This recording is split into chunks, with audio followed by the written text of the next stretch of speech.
Okay, I think somebody accidentally removed me. Huh? Okay, no worries.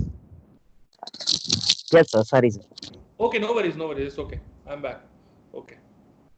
So it is the duty of the service provider to manage the level of risk on behalf of the end customer. Okay, and both of the customer and the service provider should actively participate in these conversations. Okay, and all these constraints, because ITL 4 takes risk as a constraint only, no positivity here. Huh? So all these constraints should be looked at, and you have to make sure that service relationship here comes into play, and here you collaborate and sit with the customer and understand how you can mitigate these risks. Okay, after this, another important, any questions, Mayuri, what we would like to ask? I was just thinking as you were saying that about managing the risk. So, is it the consumer's responsibility if they are accepting that yes, we are accepting this as a risk and we are going to take a challenge and move it further without mitigating it, right? So, in those scenarios, what will be the you can say the second option which the service provider needs to take? Is it just the acceptance, or they can think about a plan B? Sure, very very valid and very important point. Huh? That is the reason of collaborating when we do it on these calls. So very important point she brought up, Mayuri. So two things to consider as we do in security also. First thing would be to analyze all the risks which are involved. Okay, list them out one by one. Create a risk register. Okay, you have to analyze all the lists. You have to list them out. You have to create a risk register. Then you have to sit with the customer, and then you have to make him or her understand that, boss, these are the risks. Let's say you have identified 10 risks, right? Five of them he will say, boss, a lot of cost is involved, I don't want to increase my budgets, I accept this risk, go for it. Huh? You have two things now. You have documentation to prove it, that you have elaborated your part to the customer, and customer has accepted those risks.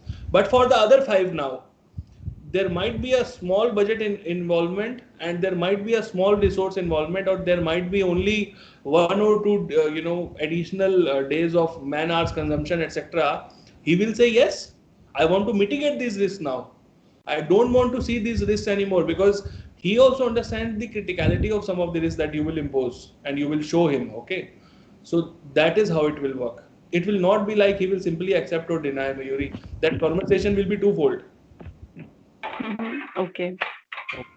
And it will go on. It will not be a case where maybe for the five risks that he is accepting now, maybe after 1 month when the product is live, you go back to that customer again, and there might be a case where he will say, no, now I want to mitigate. So it's a review process. Yeah. Okay, because actually when we are also working with one of the client, and it's been almost 1.5 years we are working with them, and we had not even highlighted a single risk to them, and even they are also not coming back to us and asking the same. So that's why the reason I asked this question: that is it mandatory or not? Yeah, see, if you have a strong service relationship, entire concept around service relationship only, right? You have a Yeah, strong relationship is good with them, so they trust That's what, basically yeah. on you. These all these concepts basically are for new opportunities, new business opportunities, new projects. So that's where you have to identify these elements. For all those vendors you are already working for like 5 years, 10 years, that these risks are very less, because you know that you know them very well. They know your organization very well. A strong service relationship is already established. So now no need over there. But always good to identify from security Yeah. point of view.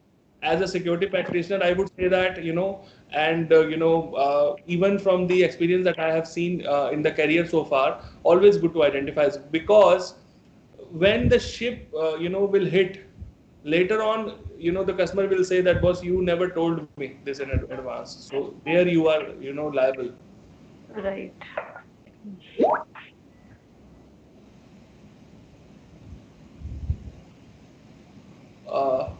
somebody has asked any question, can you elaborate what exactly you're trying to see? I am not able to understand the question. Is there be any risk which is generated from customer point of customer while analyzing the services which we didn't analyze and we didn't analyze during our service management and all. So if you can provide some example with that, it will Sure. be very helpful for me. Sure. So customer, see, that's where I started the discussion when we spoke about risk. Customer is doing this for the first time. First of all, try to understand this. He is not an expert. He is not SME. He is not subject matter expert. He does not know what are the risks involved. We are his service providers. So it's our responsibility to make sure that he does not introduce any risk. Now I will tell you what are the risks a customer can introduce. Yes, you are right there. Customer can introduce a lot of risk. I'll give you some examples to elaborate on this. When you buy any equipment, any infrastructure equipment from any of the OEMs, be it Dell, be it Cisco, be it any of the big OEMs out there, they ask you to maintain a specific temperature range within your data center.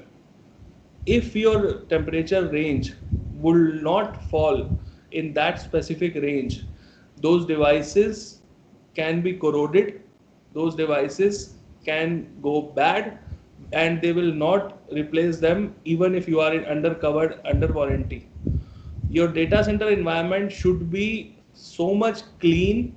You should have purification systems. You should have all the equipment in the world to make sure that there is no dust, no humidity, no fire in your data center, be it anything.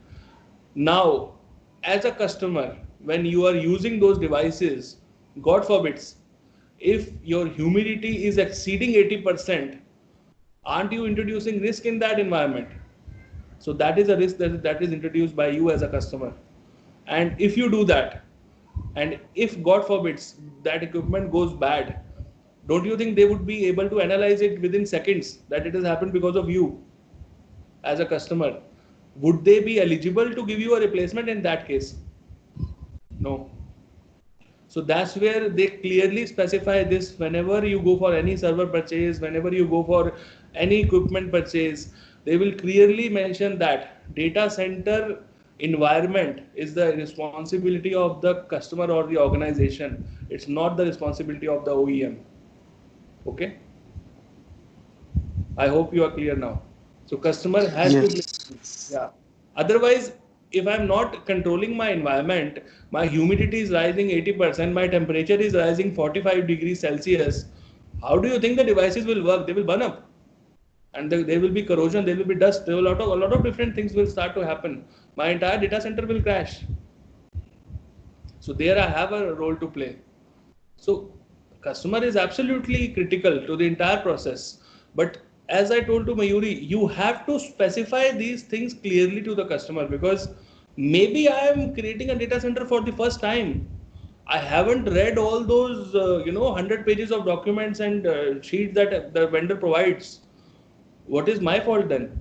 So as a service provider, whenever I am purchasing any product from a vendor should tell me that, boss, okay, you are purchasing these products, good, but now it is your responsibility to make sure that you give them an environment, a proper environment. Otherwise they will crash after 6 months, and all those crores of rupees that you have invested will be liquidated after that.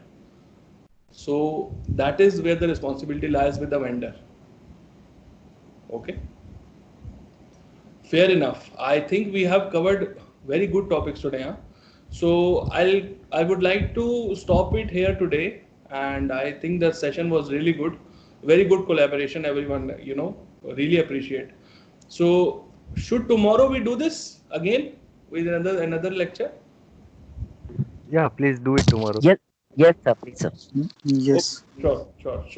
Yeah. So let me see how much time can we get, because I think Akshay is also asking me to create a security Q&A now. So not sure how much time we'll be able to spend tomorrow, but yeah, sure. I'll try to spare at least half an hour tomorrow. Okay, I'll see for sure. because I am also, learning a lot of new things in these sessions. So yeah, it's a learning for me as well. Good. Thank you so much for participating, everyone. Thank you. Yeah, thank you, sir. Yes. Thank you. Okay. Bye-bye. Thank you. Bye.